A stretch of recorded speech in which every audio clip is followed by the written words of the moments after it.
Recording in progress. Recording in progress.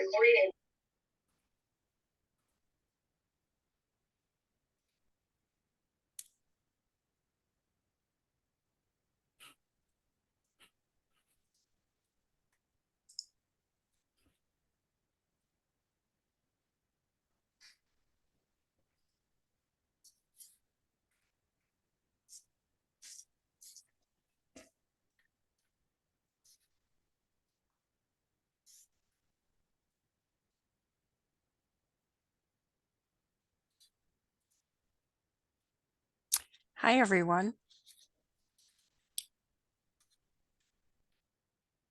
I am Carlene Johns, and welcome. We have an exciting presentation for you today. Let me know if you're all here. If you have any questions, please go into the chat box and leave them there. We will answer those at the Q&A session at the end.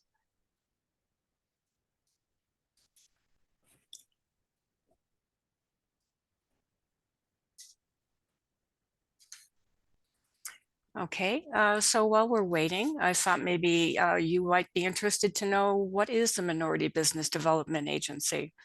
So what we are basically is the only federally funded agency in Colorado that is created to specifically foster the growth of minority-owned and socially disadvantaged businesses.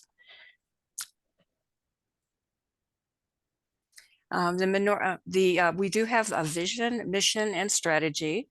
Our vision is to grow diverse communities so that they can prosper through their own financial and economic might. Our mission is to help diverse businesses grow through economic development, and our strategy is to help businesses grow through state and federal contracting. So without further ado, I would like to introduce an expert business developer here at the MBDA. That is Andre Hargrave. Andre? Hello, everyone. My name is Andre Hargrave, as Carlene just stated, and I am the contracted director for the Colorado Minority Business Development Agency. So my job is to actually help companies grow and expand through economic development systems, which include governmental procurement, both at the state and the SLED level. And the SLED stands for State, Local, and Education.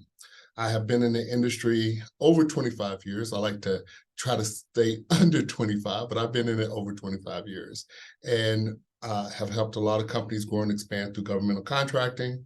And what I wanted to do with everyone is, before we get into it, just share a little bit of my background so that everyone will be on the same level playing field.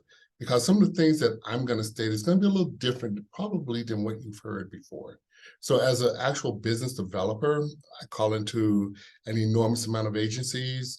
We're working on governmental contracts for different clients every day. And we do win, which is the great thing. We do win quite a few of them, and we lose quite a few too, right? But what I wanted to do is I want to share with you from what we found that actually, of my 25 plus years, which actually works as a minority business. I actually own a government relations firm and have since 1999. And so we have been, of course, we're service disabled veteran.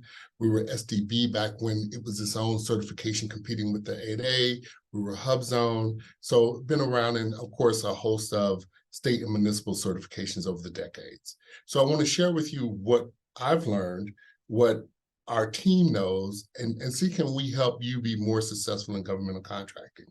Now, I'm going to just state one other thing is, the way that we're going to operate today is we're going to actually have an active Q&A session. So as the presentation goes on, there's more slides that we're going to get through, but I want to be able to answer your questions. So without further ado, we're going to just go ahead and move ahead. So this particular session is about federal contracting. It's not necessarily about SLED, state, local, and education. It's not about pseudo-governmental entities or any of those. We will touch on it a little bit, but one of the first things I like for people to understand is, when we talk about federal, what are we talking about federal? Because this actually comes about quite often. So a lot of people consider, when we say federal, they consider everything that's the federal government is federal. Yeah, you're talking about budgets. That's what we're talking about. But let's break it off into marketing segments if we can. So the first thing I like to see, you see my slide up here, and it has different types of federal agencies on it. So you have, we're not going to get too deep in it, but let's say we have DOD. We have Army, Air Force, Navy, Marines, Space Force. I'm sorry, Space Force. And we have Merchant Marines, which the Merchant Marine fleet, which a lot of people do not know that that's also considered federal. And then you have other DoD agencies, right? You got supporting agencies, you have intelligence agencies. And one of the big things people get a lot of confused about is depending on the mission of the agency dictates how they adhere to the rules. So if you're looking at a Department of Defense, one of the supporting agencies, or an intelligence agency, you have to remember it's about life and death. It's about the warfighter. So they're very serious about how they do things, right? And they're going to be a lot closer to the letter of the FAR, the Federal Acquisition Regulation, than some of your other off the mainstream agencies, right? So just keep that in mind when you decide who you want to target. But on the screen, you have Department of the Army, you have a Department of Transportation, which is a unique beast in itself, and we might touch a little bit on that. You got the commissary, you have DARPA, one of our invention agencies and those kind of things, who are responsible for coming up with the newest, greatest technology, some really cool stuff that they do. Department of Commerce, which we actually fall up under as one of the agencies or departments under the Department of Commerce. So it really depends on who you're targeting. And this is one of the first mistakes we as small minority businesses make, is making the assumption that everybody's the same. They're not, right? And a lot of times when we're talking to people out here, they go, oh, you should sell to the federal government. You're a minority company. You should sell to the federal government. Well, what about all the minutia? What about everything else that goes along with that, right? So just want to make sure that we all understand that all these agencies are not the same, okay? Now, this is a slide I created decades ago. Oh, I got smart and actually put the copyright symbol on it in 2017, but ever since my company has been in existence since 1999, I've been arguing the same point. And it's very important for small companies to understand that there's only 3 methods out here. We're going to touch on it a little bit more, but there's only 3 methods of really going after governmental contracting as a minority or non-minority business, as a small or a large business. You only got 3 avenues for most of us. Right? We're not one of those secret companies that produce the cutting edge technology, which people are, but we'll talk about that later. But so we have electronic capture, we have origination, and we have events. That's it. If you're not falling into one of those categories, my friend, you're spending a lot of time with wasted effort, okay? So let's talk a little bit more about these strategies. Origination.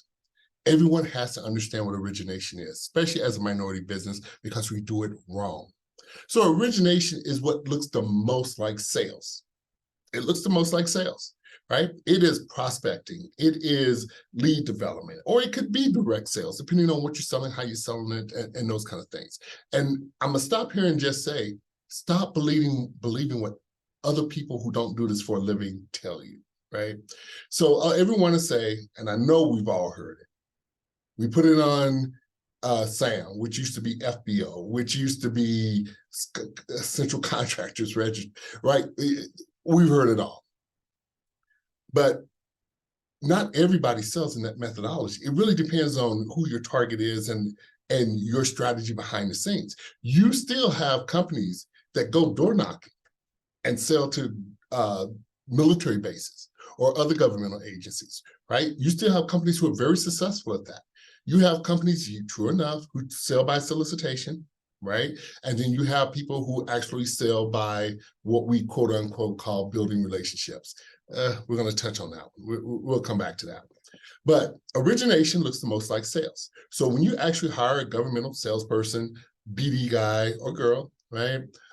Capture manager, right? You're primarily looking at origination. How are we getting in front of these agencies? What are we saying to these agencies? And how does the agencies respond back? Are they responding back through solicitation? Or is it a direct buy, a direct award, all of those kind of things, which mean different things and we can talk about that as a minority company. eCapture. eCapture is where most of us try to target governmental contracts, right? After this slide, I'm going to talk a little bit about the difference between major corporations and what we do as small minority firms. And when I say minority, I'm talking not just ethnic minority, but I'm also talking social, economic, right? So our veterans out there, women-owned businesses, and other social disadvantaged entities that go through the small business arena.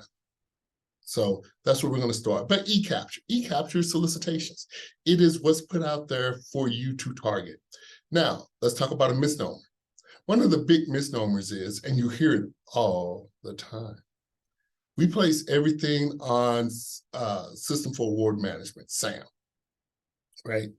Now, there's some truth to that, just like there's some truth to a lot of things, but there's also some misguided concepts there. So roughly about, from years ago, I can remember, it was about 76% of everything that could go on SAM, which was Central Contractors Registry back then, or FBO back then, FedBizOps, actually went on there, right? So anything over 25K theoretically went on SAM. Anything under 25K was usually handled at the department, and really it's still kind of like that, right? So it's handled at the department. But there's agencies out there that still put things in newspapers on your more local geographical areas when they're trying to buy local. They might, just a few weeks ago, we were looking at an op that was on the news here, right? For one of the federal agencies here. It was on the news. So a lot of agencies still put things in different formats in different places. And the reason you hear a lot about SAM and those kind of things is mainly because who you're targeting. A lot of times we're targeting at the headquarters level. Headquarters are about the rules. Remember that. Headquarters is about the rules. So not that the other divisions and autonomous divisions aren't about the rules, I'm just saying, right? So understanding that. So you have your solicitations that's going to come out and those kind of things. And there's different types of solicitations. Different elements of the government have different terms for types of solicitations. But as small businesses, we're primarily targeting sources sought and combined synopsis. Sources sought, combined synopsis. Sources sought is when the agency utilizes that document to source small businesses. We'll get back to this, right? Combined synopsis is when the synopsis and the bid document are one, right? We call it plug and play in my world, right? We go in there, we put our numbers, this, that, and the other, submit, win, lose. Great day. Referrals. Referrals is the other BD strategy that most people get wrong, especially small businesses, because a lot of times we take the pretense of a large company and we try to place it on ourselves. So you hear these things that aren't necessarily true, right? So you'll hear in the distance how these corporations are getting these referrals, or these companies that are unique in process or service, such as they're proprietary in nature, or they've invented something and their phone's ringing, right? And so we hear this in the distance. And so in our marketing schematic, we want to implement that. Oh, I want referrals. And I've had companies tell me that. When I've marketed to companies, they'll say, hey, Andre, really what we want is, we don't want a deal under $4 million, and we really want referrals. And the first thing that I think is, you're not really serious. You're not serious, right? You've never sold to the government. You've never had a deal over $1 million. Really, you never had a deal over 500,000. Now you're trusting that the federal government's going to give you a $4 million straight deal. It does not happen. It does happen, let me correct. It does happen, but not enough to be counted, okay? And please, if you have questions, please add it. Now, as a minority-owned business, as I stated, I've been around for a very long time, and I've seen the system, the pendulum, and I've seen the pendulum go from one extreme, swing to the other extreme, come back to the middle, and I'll give you some examples. So right now, everyone knows that there's issues with the 8A program and lawsuits and all that kind of stuff, But if you go back far enough, right? I remember that when there was no reason for the lawsuit, because If your 8A was based on social disadvantage or economic status. And if you could justify that, you were awarded your 8A. The only thing is that the people who could justify it the easiest just happened to be minority.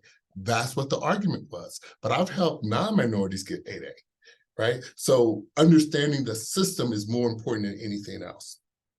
So one of the things that we have to our advantage is we're able to get certified. I know what you're saying. I get it. Certifications, I got every certification in the book. And true enough, I've picked up business cards from clients or companies, and you look at their business cards and the front is full of certifications. The back is full of certifications. And I go, oh, that's awesome. What have you won? And they go, nothing. All right, fair enough. But if you dig deeper, you find out that their concept of how to use the certification is skewed, right? But let's all drop down and understand what a certification is, because this will help you when you're talking to contracting officers or when you're going after a solicitation. Trust me, it helps. So a certification, like it says on the screen, is a social economic certification is acknowledgement or recognition of a specific business category related to the business ownership. A certification states that you have met the minimum requirements to be granted an official recognition or designation. That's all it is. So like I used to say in the old days, a certification without an allocation is nothing, right? So a certification without a budget behind it, money, it's nice to talk about, right? So example, if a woman owns a business, a female, she'll say if a female owns a business, right? And she owns 51% of the company, then the company can then be certified as a woman-owned business or woman-owned company. Now, there's some elements in here that if you understand the rules and regulations and all of these kind of things, there's a lot of gray in that, but we will not tackle that on this one. When we do certifications, I'll truly lay out how the agency see it, what the federal acquisition regulation says about it, what local purchasing agreements say about it. And as a nerd of the process, I read those things, right? Because when I'm talking to someone, I have to judge what they know about what I've seen in the rules and regs. And you'll often find that there's a huge disparity because everybody doesn't go to the same school, right? Of thought of how these things apply. Now, as a minority business, yes, get certified, right? I am, the truth is most of the companies that work for my firm are not certified, and we win. The certification just adds a strategic element to it. And we can talk about that later if we have more time. So let's talk about money. So that's the dirty word, right? Money. And when I do in-person speaking engagements and I talk about money, people get kind of uneasy in their seats, right? The dirty word money. But let's talk about it. Why do we even have a for-profit business unless you're trying to make money? What I tell everyone is I'm a rational guy. I know when people come to the MBDA, I also had a contract, I still have contracts with the Small Business Development Centers, Center of Innovation, and some of these other organizations I've provided services for over the years, right? That whole term money. Andre, why do you talk about money so much? Why do you talk about money? Because that's what we do this for profit. So let's talk about the government and profit, or the government and budgets. There you go, right? So the government and budgets. So 23% of the federal budget is set aside for small businesses. It does not say small and minority businesses. Now, does it? It says small businesses. Now, when we talk about social economic and financially disadvantaged businesses, then we break off into all these subcategories. But stay with me for a minute, because this will help you when you're actually marketing. Okay, so where's my piece of the pie? 23% of,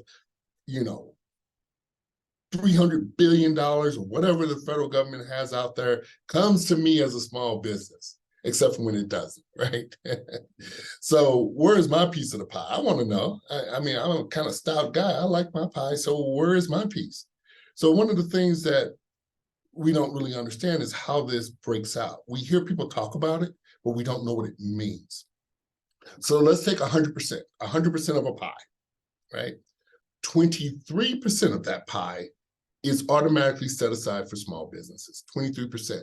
Now that's not, we're talking about overall volume of dollars. We're not talking about deal size. So don't confuse those allocations, right? So we're talking about transactions is really what we're talking about. Transactions, keep that in your head. So the percentages, 7% of that 23% is just set aside small business related to SBA size standard. You hear that? SBA size standard. A lot of times we as small businesses, we're actually micro businesses. So we're under 10 employees, right? We're in our size standard, but we're under 10 employees. So we're technically a micro business. But micro is part of small, right? But it's what people understand and hear when we as a minority company or small business come and speak with them. So one of the things that I'm gonna say that till we get to the slide with the certifications. 7% is just small business, right? You're an aerospace company. You can have up to 1,000 employees. Yes, you are still technically a small business, right? Your 8A, you see 5% of all of this goes to 8A. That's the little orangey looking slice there, 5%, right? And we'll get into 8A a little bit, but we won't harp on it. Women-owned business, 5% goes to women-owned business. HubZone, 3%. Service-disabled veteran, 3%. Now, there's some nuances about service-disabled veteran, economically disadvantaged women. What actually is the certification and what is the actual consideration? Because there's a difference between them, but we'll talk about that at a later date. So now we're getting into the good part. There's also this thing called, from the Infrastructure Act, Justice 40. Oh my God. I deal with the agencies, right? I talk to the agencies a lot.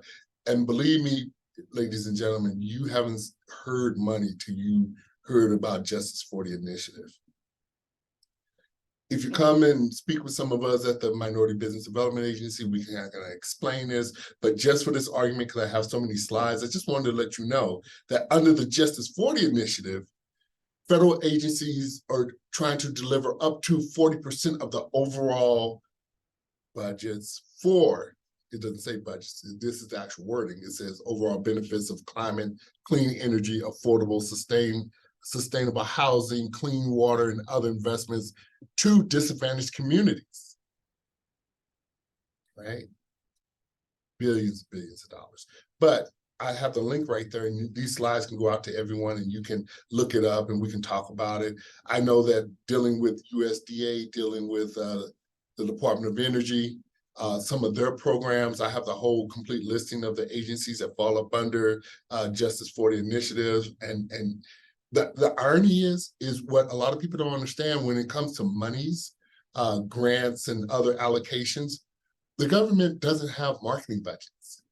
Not for you and I, they don't have marketing budgets. So a lot of this budgeting, the funding, is outstanding. You just don't hear about it because there's no marketing budget, right? And please feel free to ask questions if you like. So let's get into the hard-hitting aspect of this thing, the hard-hitting. Where's our power base? So as a minority-owned, let's say a small business that's minority-owned, right?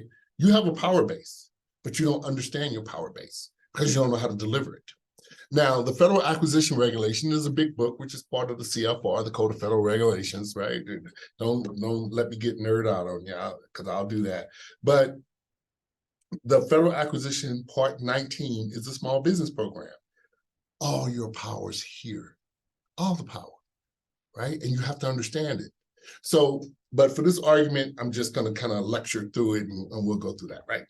Implements the acquisition regulation section of the Small Business Act 15 USC 631. If you want to read that, there's a link to it. You can go through all of that.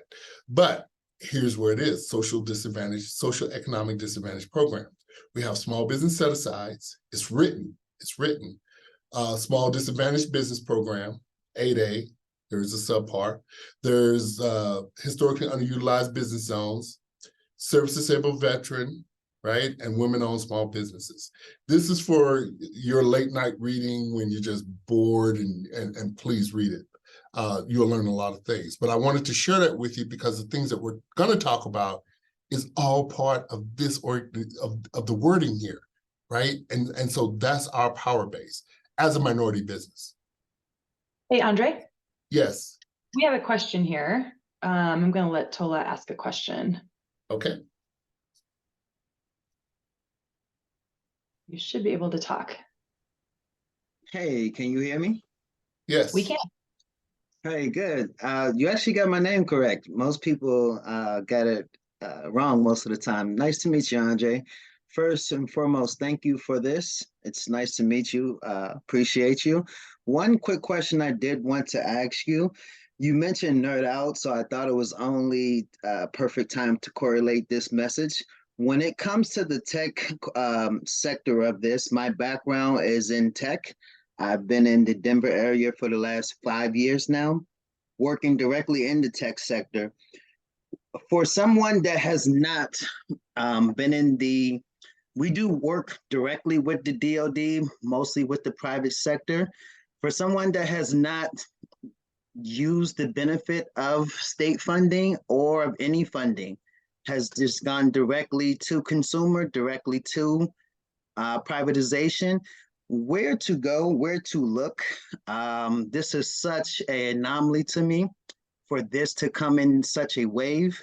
I feel like this would need to be something more privatized or maybe a different conversation instead of like maybe how do I say this? Maybe such a bigger communion, Okay. because I believe what you're doing is very useful, but what we have the ability to do, we do a lot of work with the Air Force, we do a lot of work with DoD, and I believe what we do a lot of R&D, but our biggest constructs right now are funding, and our biggest abilities are what we have to do is we compete in such a heavy industry that requires funding, but that is also what is holding us back as well. Okay. All right. So the funding, we're going to talk about it. We can talk about it a little bit.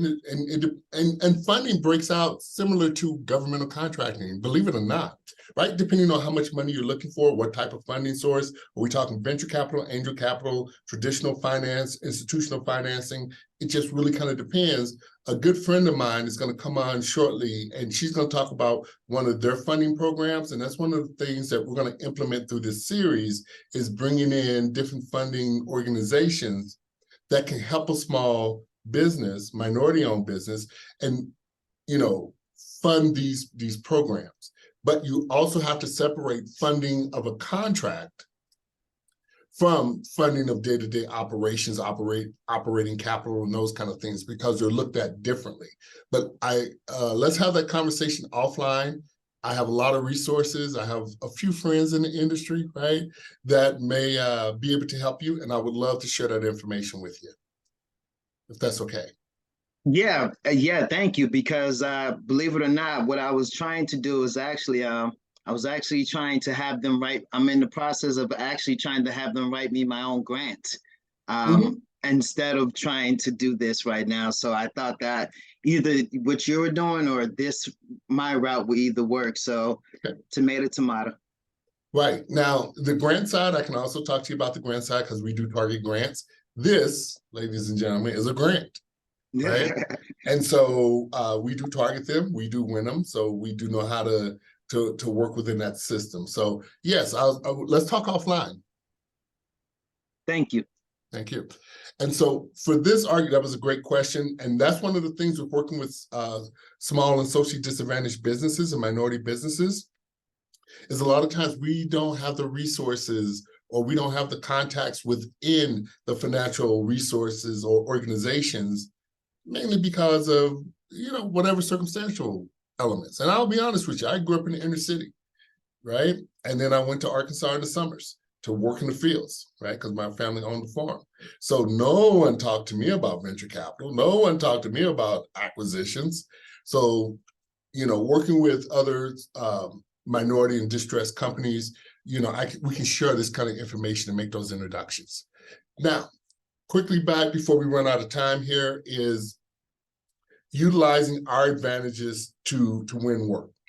Now, what you see on the screen is one of my favorite slides ever, and I have it all the time because everywhere I go, people have this mixed up, right? They say, oh, you get certified, and in our minds, we think, oh, I get certified, I have no ties to these companies.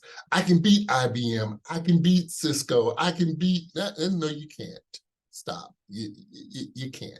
There's ways to work with them to go after bigger deals, but this is not, the certification is not designed for you to be able to take deals from large competitors.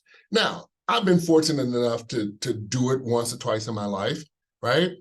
And trust me, I made enemies. I did make enemies. And it's a funny story, but we don't have time to talk about it. So, but I just want everyone to say, when you hear people talk like this, first thing you have to realize is those people are not actually playing in this game, right? They're outsiders, they're spectators, they're out here. So I don't want that going into your psyche thinking, oh, I'm certified. The agency owes me because of whatever. No, they don't, right? So let's just keep this in mind. All right, small business advantages. Now, these next few slides is everything. It's everything. So you get certified, be it federal, state, corporate, specialty certified. The one thing it does is it gets you in the room. Me and one of my counterparts, we just submitted a $232 million IDIQ for a small business just today. It's 2 days ago, right? Or maybe it was yesterday that I submitted it. We worked on it for about 3 weeks and we submitted it. Who gets to do that every day, right? Who gets invited to the party? Because without being certified, trust me, my friends, you're not invited to that party. And there's people at the door who's not going to let you in that party. Trust me, I know for a fact. But it levels the playing field. It gets you in the room. And I've been in some pretty cool rooms just by being a certified entity. I've been at the suite for baseball. I've been at CU in a suite, right? And I was invited, right? Because I couldn't afford to go there on my own and be in a suite basically by myself, right, with a couple of other people. But being able to be in that room is everything. Now, what most small minority businesses make a mistake is once you're in that room, the conversation's different. It's not about pitching, right? And we make this huge mistake, but we can talk about it at a different time. I'll be in a room and there's other minority companies and all I hear is, how do you all handle this? How do you, and people don't want to hear that. They're there to enjoy the game. They're there to enjoy the concert, right? When Stevie Wonder came, I was sitting in I got a call and said, hey, Andre, do you want to go to Stevie Wonder? And just so happened it was another agency because we have to be careful about who invites us to what. So it gets you, that's the first thing it does, and you have to appreciate that. The second thing, it limits the competition. That is how we block major corporations. It limits the competition. And there's ways to do it as a minority certified company, right? So let's say that I'm trying to see what I have on my desk. I have a cell phone, right? And let's say it's for 100,000 cell phones, just making this up, right? Okay, the big players are going to come. But let's say I have a relationship with the agency and the agency does its research, it does a sources sought. I get a couple of my friends who are also somewhat in the industry. We write to the agency, say, hey, we got 3 companies who can provide these cell phones. Now, there's a play in the background that if we either combine a joint venture or team or something like that, but for this argument, we're not. It's just 3 companies going to the agency saying, hey, we're all able to do this. The FAR, the Federal Acquisition Regulation, states that when a contracting officer has 3 or more companies who are qualified, that's the key phrase, qualified, then that opportunity may be subject to set aside for that particular group. Henceforth, once that happens, nobody can play with that group. That's power, ladies and gentlemen. We just don't know how to wield it, right? But that is how it works. Subcontracting relationships. Big corporations, they have to submit what's called a subcontracting plan. A lot of people don't realize that, right? And then in this plan, it dictates how the corporation is going to subcontract out to smaller, diverse businesses. It's at the federal level, it's at the state level, and if it's a large enough municipality, it's at the municipal level. Wow. Now, nobody's telling us if we win a deal that we got to subcontract out to the big corps. No one says that. That's not written anywhere in America. But that tends to be what we do as common practice. But I'm just laying out what our options are. Partner in mentorship, right? Mentor protege.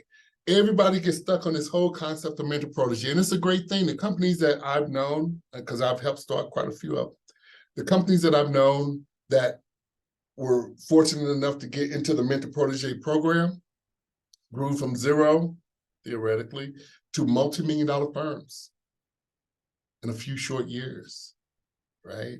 Then another dynamic kicks in, and that's if you have the management skills to take it past 30, 40, 50 million, but that's not this argument, right? So the mentor protege is extremely powerful, but it's extremely hard to maneuver and manage if you don't understand the program. And as far as being taken advantage of, you get into let's say you're a $2-3 million company, and we just put one together not long ago, and we're dealing with a $13-14 billion major corporation. It's hard to, you as a small company, it's hard to manage that relationship, but that's something different. But this is an option for you. There's partnerships. And then there's doing business with other certified companies. As a service-disabled veteran, I love working with other service-disabled veterans because then we get to use our military speak, right? That's what we do. So that's just the way it is, right? So it gives you other options to network and market as a small minority business. Yes. Bernice would like to know how you joined the Mentor Protege program. All right. So it also depends. So a couple of years ago, not even a couple of years ago, the SBA, they put together the one source location where everything now goes through the SBA. However, in the old days, I think DOD still has their own. I don't think it's been merged yet, but there used to be a mentor protege it still is, for HubZone. There's one for women owned. There's one for DOD. And of course, the SBA has theirs with the SBA program. So here's the easiest way to do it. If you have a major corporation, now I taught this class many years ago. Now the federal acquisition regulation actually doesn't state you have to ever work together to enter into a mentor protege. However, common practice dictates that you do. Who am I, right? So the first thing I would say is, who's the big player that you want to mentor with? Who is that? Because you need to have one. You can technically mentor with a company of the same size, but why would you do that, right? You want to mentor with someone who can bring, because you enter into a mentor protege, they can provide financing, they can bring resources to the table, they can buy into your firm up to 49%, I think of what it is, right? Whoa. Wow, they can house you inside their organization. It's a good program. But what most small minority companies do is we try to artificially create this relationship where we can enter into the mentor protege. Let me just tell you this real quick, and then I'll tell you a trick to the trade.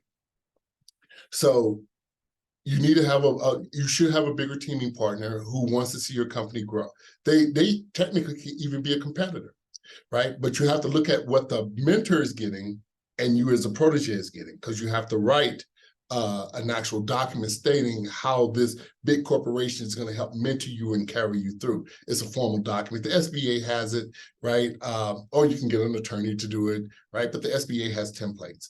So once you got that big corp and they decide they want to work with you, you want to enter into a mentor protege, I would suggest go talk to someone at the SBA. I can have some names of that and enter into that program. Most mentor proteges, believe it or not, probably don't make it, because both organizations enter into the program with two different concepts of what they're going to get out of it, right? I'll give you a very high level thing. So let's say you enter into a mentor protege with me, and let's say I'm a big corp, right? And we're going after DOD. Now, DOD is kind of cool because I can get monies back, I can get incentives. Most I'm going to get points towards my next bid, right? So there's things you have to understand that both parties get to be able to make your mentor protege successful. And if you reach out to me, we can sit down and I can talk about this stuff for days. And you'd be like, oh my God, I don't want to enter into a mentor protege. Or you'd be like, oh my God, this is the best thing since sliced bread. So I have helped put several of those together over the years. So I can help you with that. And hopefully that answers your question. I would say find a big corporation first. The SBA used to have mentor protege events where they would bring big corps and small businesses together so you could talk and all this kind of stuff. But quickly, I'll share with you two things that I know that works in a mentor protege. And it was right. So one is there's a deal going on that you want to go after that's in the future. And it's big enough to get this company's attention. You talk to the agency, you know it's coming, you got the little relationship with the agency, you go to this other corp, say, hey, this deal is coming out, it's going to be set aside, you can't go after it, right? I would love to work with you to go after it. First thing they're going to say is, do we want to enter into a joint venture, right? Depending on how you parse it out, right? And then from there, you can say, okay, instead of joint venture, maybe we should enter into a mentor protege, right? That is how they work. That's how we get companies' interests initially the best. The second way to do it, I had to check time. The second way to do it, which is kind of cool, is if you ever go to a major small business set aside, right? You go to a like Comet 2 or some other astronomical, just huge contract that's set aside for a particular certification. What you'll see is you'll see all these big corps, these giant corps, because they want a piece of that 100 million. They want a piece of that $75 million, but they can't because it's set aside. So what do they have to do? They have to joint venture mentor protege with smaller firms to go after that. And what you'll find is if you ever go to one, you'll see that there's more large corporations there than there are small corporations there. It's the strangest thing, right? And they're hot and heavy over joint ventures and mentor proteges at that, because those big corporations know how to play the game. We don't, right? So they'll be at these big or these small business set-asides that are really big, and they're looking for you. They're looking for us. They're truly looking for us. But we tend to do it the opposite. Yes. We have a couple quick questions for clarification. Samantha is wondering if you can talk more about how to approach the mentor protege program with DoD. So we still have to start off with something, right? So my first question to her is, do you already have the protege, the mentor that you want to work with? That's the first question. Yes, no, maybe. Oh, let me give her a chance to talk here. She said no. Samantha, let me allow you to talk.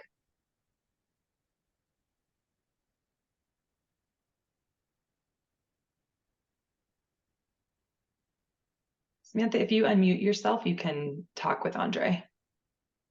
Oh, she doesn't have a microphone. Or if you put your number, if you put your information in the chat, we'll call you right back after this if you like. Yep, why don't we do that for you, Samantha? And then Corey is wondering, is it true that a mentor protege is locked into that organization and can't work with another organization? No. No. I think you can enter into 2 mentor proteges because they did change the rule. I think it's 2. I have to look at it. I think it used to be 3, but I think it's 2 now, right? And so, but that has nothing to do with joint ventures and other elements out there. Nothing at all. Because once you enter mentor protege, guess what? You still got to do a joint venture to go after a deal, right? So you can have half a dozen joint ventures. Well, theoretically, as a small business, minority owned, you wouldn't. But let's say you have 2 or 3 joint ventures out here with other organizations and have your mentor protege over here, and you all are working on this, and those joint ventures are doing something different. Yes, you can, right? So it's all about understanding the rules and then asking the questions. That's what it's about. So that's another great element. Let's talk about it. Register with us, plug for the MBDA, register with us, and let's sit down, let's talk about it. But I do have to get through my slides really quick. I only got a few more. And then I got Marie, great resource for financing coming on. And so let's get through this real quick. If you have other questions, I'll still try to get them in. So one of the other things that minority companies do, small businesses do, is we make a mistake. Right? Everyone talks about we got to have experience. Yeah, you do have to have experience. I don't want you building my house if you never built a house. That's true enough, right? But can you build a shed, right? Yeah, I can build a shed, right? Maybe the shed is a $20,000 build, right? Maybe you're gonna make $3,500 on it, $3,500 on it, right? That's micro purchase. The feds don't care. The states don't care, right? You get your performance history. Yeah, it's not that multi-year deal, but now you got a performance history that goes into your CPARs, right? That goes into your overall rating of how well you do. That's how we build. So I have larger companies that come to me and they understand this concept, right? But when I talk to smaller minority firms, we don't quite get it, right? We don't quite get, we got to start somewhere. And that first deal is not sexy. It's just not going to be, and it shouldn't be, because you don't know the system yet. Then we move into simplified non-formal, right? These are big fancy words. Simplified just means reduction in paper. That's it. That's all it means. Non-formal, right? It doesn't have all this formal pretense to it. That's all it means, right? And that used to be up to 25K. Now you see some agencies, even DOD now goes up to like 200,000, depending on what it is. And if we're in wartime and all that kind of stuff, but we won't get into that. So, but simplified non-formal and micro purchasing, within 3 months, we close. Well, within 3 months, we usually win our first deal within 3 months if you're working with certain types, with organizations like ours or something like that, that's actually helping you go after deals and you're going after them, you're usually going to win your first simplified within 3 months. Simplified formal is those bigger deals, right? Full and open is anybody can go after them, and then you got cost commercial off the shelf. So if you sell anything like commoditized containers, computers, anything like that, that's yay nay on price, right? As a minority-owned business, you should be winning all day long. Terms, right? These are some of the terms that we use. These are different types of deal closings, right? So there's different types of allocations: sole source, direct award, competitive set aside, consideration. Those are different elements that we use to determine how to approach an agency. Real short, a lot of people get 8A and they want sole source work, right? There's more to it. It's not like it was 10, 15 years ago. The world has changed, right? So, but love to talk to you about that. We're not going to talk too much about the different types of RFIs because we're a little short on time, and I want to give Marie full time to discuss what she does. But reach out to me. Let's have this conversation. My goal as the contractor director here is success. We're federally funded, right? It's about winning, helping companies and diverse companies grow. That's it. And that's how we get credit, is by helping companies grow, letting Washington, D.C. know that we helped you, and it keeps our funding going, and it helps your company grow. So I leave that invitation out there for everyone. Decision makers. Okay, I'm going to spend a couple of extra minutes on this one because this is everything. Okay, so one of the things I hear, and I just heard it yesterday, someone was telling me, oh, I want, Andre, I want to meet decision makers. You mean stakeholders, is really what you mean, right? Right. Yeah, stakeholders, right? That's whoever has,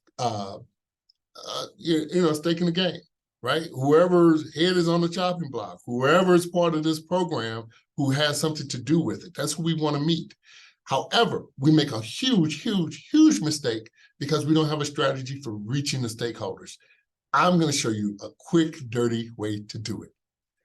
There's two things here. There's the industry day and there's pre-solicitation meetings. For us, small businesses who don't have budgets to just kind of hang out at an agency, because that's the difference between what we do and what large corporations do, the stakeholders, the decision makers, show up at both of these types of events. This is where they show up. And I'm talking about program managers, right? That's what I'm talking about. So program managers show up at industry day. They show up at pre-solicitation meetings. And a lot of pre-solicitation meetings at industry day now are online. The awesome thing about it is the agency will talk about what they do, right? And they'll say, here's the people responsible, colonel, whoever. It wouldn't be a colonel, it would be maybe a major whoever, captain whoever, lieutenant whoever, right? Mr., Mrs., their names are there. Those are the stakeholders. But what we do is we then do this weird thing. We'll go to an industry day, or we'll go to an event, we'll get that name. Now you got to remember, these people are busy. We'll call once, we'll call twice, we'll let it go, we'll say they never called, right? This is the keys to the kingdom. Big corps spend hundreds of thousands of dollars to send their people around because they don't have access to these people as minority-owned businesses, right? They can't go to a small business liaison officer and you tell that. What I would do is go to a small business liaison office and say, hey, I was at this industry day. I talked to Major John. Major John said the Corps of Engineers is going after this. What do you know about that? Right? And I'll swim upstream. Or I can call Major John directly, but a lot of times I need more information to be able to have an intelligent conversation. But this is the keys, ladies and gentlemen. This is it. I promise you, this is it. And we can talk offline about how to implement that. Right, I'm gonna quickly go through here. Here's some more literature for you. I think you'll find it very fascinating that President Nixon had a lot to do with what we're talking about today. Federal subcontracting, a lot of times we misuse this. We use it as our primary when it should be our secondary marketing tactic, and we can talk about that. I'm sorry we only have an hour today, but you know the hours of the universe, right? This is normally like a 3-hour course. And I'm crunching it down into an hour, 45 minutes. This is another thing that's very important. It's a very simplified way of how acquisitions happen in an agency. When you actually look at an acquisition process, it could be 50, 60, 100 different of these little boxes that shows the flow of the acquisition process. But for us, it's really simple because here's where we can maneuver. This is where we can maneuver, right? So the department comes up with a need. You can call the department if you like. You can figure out a way to get to the department. You can use your SBLO as a small minority business or a small business, use your small business liaison officer, right? To be able to get to that department.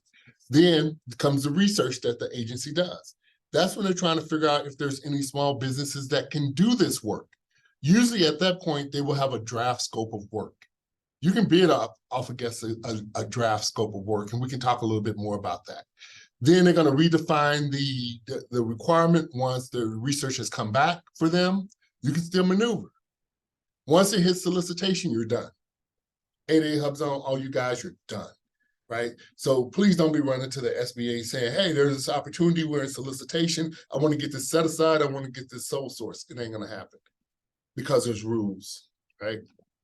We can talk about that. The other thing, I talk to a lot of contracting officers. Every solicitation, if it doesn't have it, you can ask how they're rating this opportunity. That tells you how to write to the opportunity. It gives you an opportunity to implement your processes, your theories, all of that kind of stuff. So these are some of the other things that I will coach you on, or my team will coach you on to help you win your deals, right? Rule of 2. Very complicated, but we can make that happen. Know who you're speaking with. Really important. Most of you all are speaking with the wrong people. Stop it, right? You're saying the wrong thing to the wrong people that lets them know that you're not ready for this opportunity. So you reach your small business liaison officer and you come and say, hey, I make coffee, right? And you say, hey, do you buy coffee? The agency says, yes. Look at FedBizOps or SAM. We place all that on SAM. Okay. But you didn't ask, how much do you buy? You didn't ask, who's the incumbent? You didn't ask, what instrument did you buy this off of? Just saying, right? So I'm getting all excited because this is what I do all of my life. So basically, teaming partners. We can work with you on how to develop a teaming partner strategy. Really, really important to win those bigger deals. How much of the work should you do? How much should they do, right? This is other ways that we can help. We can help with municipalities.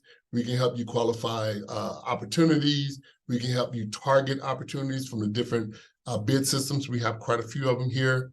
And then we can help you with your post debrief if you did not win. Very, very important. Other things, we do GSA. We help with GSA schedules, SBIRs, proposal writing, the whole gamut. We can be your one-stop shop within reason, right? Within reason, to help you move from point A to point B to grow. The only thing we ask one thing, is if we're helping you, please let us know so we can then share that information with Washington, D.C. That's the only cost we have. right? And with that said, I'm going to close it out. Here's my team. And just so you know, we're always looking for very sharp governmental people, even entry level. If you're into governmental contracting and you want to be a consultant with the MBDA, please reach out to me, right? And go from there. With that, Sarah, I'm going to turn it back over to you because I want to hear what Marie has to say. Hello, everybody. I'm going to go ahead and share my screen once it will let me. Let me just give it back to you.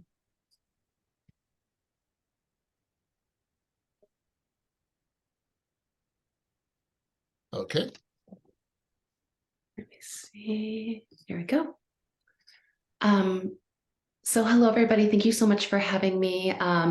I'm just going to cover a little bit about B-Side Fund and financing options, and happy to answer any questions that you may have. So I will share my contact information at the end of the presentation. So if you do have any follow-up questions, and if we don't have time to cover them, feel free to reach out to me and we will get those answered. Excuse me. So B-Side Fund, we are a nonprofit organization. We've been around since 1990, and really our mission is simple. We want to help small businesses grow and thrive. We've been doing direct lending where we give direct loans to small businesses, and we've been doing this for since 2011. And so we've helped over 300 businesses do 23 million in financing that's helped to create or retain nearly 2,000 jobs. And so what do? We can offer loans between 20,000 and 350,000. And we have programs that go anywhere between 3 years of a repayment all the way up to 10 years. The nice thing about a 10-year loan, especially if you're borrowing it for working capital, for example, it helps lower that monthly payment and helps smooth out that cash flow. So depending on what the business needs, we can take that into account. We, because we're a nonprofit, we always recommend businesses reach out to their banking partner first to see if they can get a loan, but we're really designed for businesses who can't access traditional financing. And so because of that, our rates might be a little bit higher, but our max interest rate is going to be Wall Street Journal Prime plus 4.5. The other nice thing is we don't have any prepayment penalties. So say you need capital to start your project, you've won an award, you need to purchase supplies and inventory, and then you are able to get the funds in, there's no penalty to be able to pay us off early. So we try to remain really flexible with that. Taking a look at what you can use loans for a variety of purposes. So working capital, which is really any business operation, equipment purchase, inventory. Even if you're expanding and acquiring a business, we could take a look at that as well. And then if you have other debt that you have in place that maybe it's super expensive, or it's on a short term, or there's a balloon payment, we can help to refinance that. We do have some requirements in place. We want to see any owners that own 20% or more guarantee the loan. We do typically have business assets pledged, so whatever the business owns. And we want to see that the borrower has enough cash to put in 10% of the total project as their borrower contribution. We do have some smaller loan programs for 25,000 and below where we could waive that requirement. And then we want to make sure that you have the right insurance in place. Here's some eligibility. We want to work with businesses that are based here in the US. They're 51% owned by US citizens or legal permanent residents. We want to see that you're generating revenue and have been in operation for at least 6 months. Personal credit, we do have a minimum of 630. And we just want to make sure that you're able to provide the documentation that we need and, you're current on your accounts. I know we're coming up on time here. So I'll skip over this and go to the application process. If you are interested in learning more, you can check our website at bsidefund.org. We do have an eligibility check where it asks you a few questions to see if we're a good fit for your needs. Because in addition to helping with smaller dollar business loans, we also help small businesses owners purchase commercial real estate. And so we have a wide variety of programs that can try to meet you where you are. So my contact information is here, and some of our materials will also be shared.